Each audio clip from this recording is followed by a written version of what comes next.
cults. Yeah, that's right. Today we're talking about cults. It's a big, kind of intimidating word, right? We have a lot of implied meaning attached to it that's sort of negative. So then at least we all know what it means. Or at least we have an idea of one definition. But did you know that the word cult actually has multiple? Let's once again pull out our trusty dictionary and look up the definition to give us an idea of these meanings.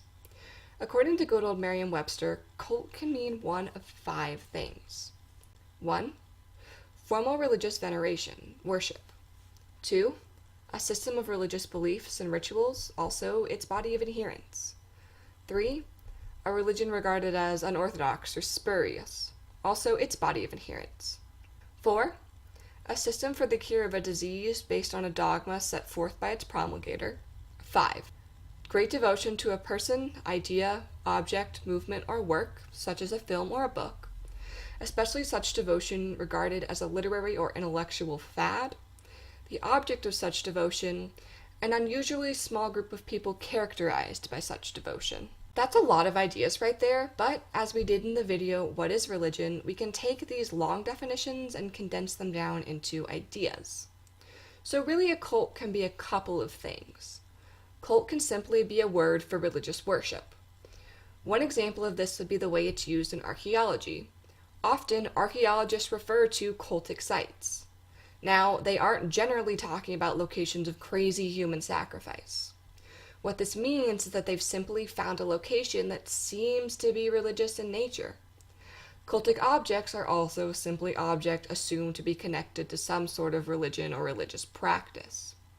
If you were to Google this, you would find a lot of links referring to cultic studies in relation to ancient Israelite religion, or the religious practice that preceded Judaism. That is actually what is most often being spoken about when the term cult is brought up in religious studies. The term is commonly used in association with these kinds of sites. Cult can also be a word that refers to a religion and its followers together as a whole.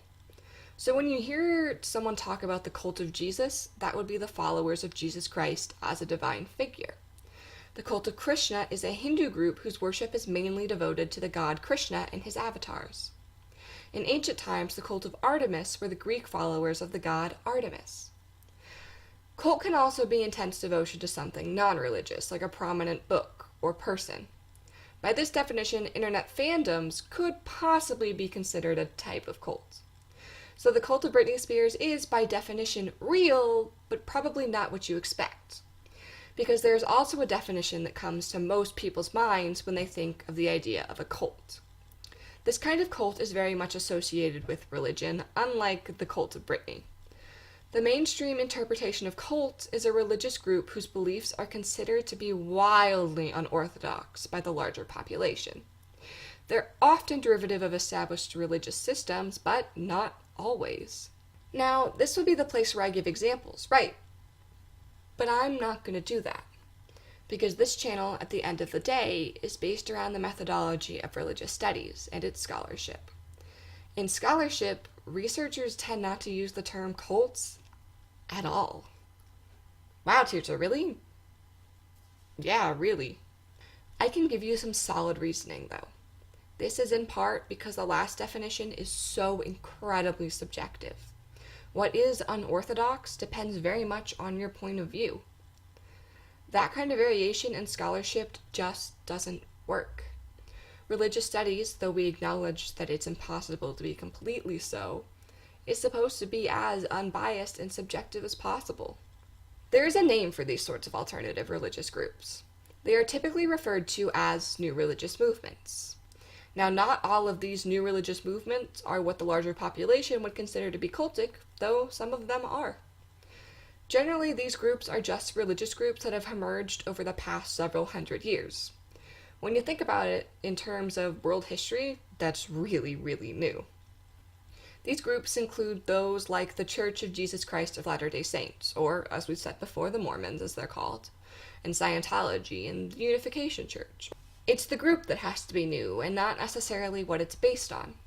West Coast Kabbalah is considered, when considered, to be a new religious movement, even though it's derivative of Jewish Kabbalah, which is more commonly and colloquially known as Jewish mysticism. It just takes those ideas and does something brand new with them that disconnects it from Jewish thought and theology almost entirely. This does not mean that there have not been groups considered mainstream cultic that are dangerous for their members. There have been groups in which membership has resulted in bodily harm or even death. The People's Temple is a prime example of this. You've probably heard of it. It's an incredibly long and complicated story, so I'll put links to the history below for those of you who are curious, but here's what you need to know. The People's Temple, founded by the charismatic leader Jim Jones, was a group that started in 1955 and ended abruptly in 1978 with the mass suicide or massacre, depending on who you ask, of 909 followers in Jonestown, Guyana. If you've ever heard the joke about drinking the Kool-Aid, it should be sobering for you to know that these 909 men, women, and children largely died from Kool-Aid laced with cyanide. This is the most famous instance of mass tragedy and the biggest instance of mass death of U.S. citizens up until 9/11. So to recap, cult can mean a lot of things. It can be another name for a religious group. It can be intense devotion to things outside of religion as well. And it can also be groups whose beliefs are considered to be unorthodox. And yeah, we do use the term in religious studies, but not in the same context as it's used in the mainstream. Cultic studies and cultic sites are not sites and study of human sacrifice. Rather, they are terms that are often used academically for the study of ancient religions. Scholars actually don't use the word cult because of its subjectivity, instead using the term new religious movement, which has a much broader definition. This is not, however, to detract from the tragedies that have occurred as a result of cultic groups. This is, however, to foster an understanding that if you went up to a religious studies professor and asked, "Is this group a cult?" you'd likely get a tepid reaction, and you should know why. I won't deny that the term has its uses and serves its purpose in the mainstream, just not in scholarship.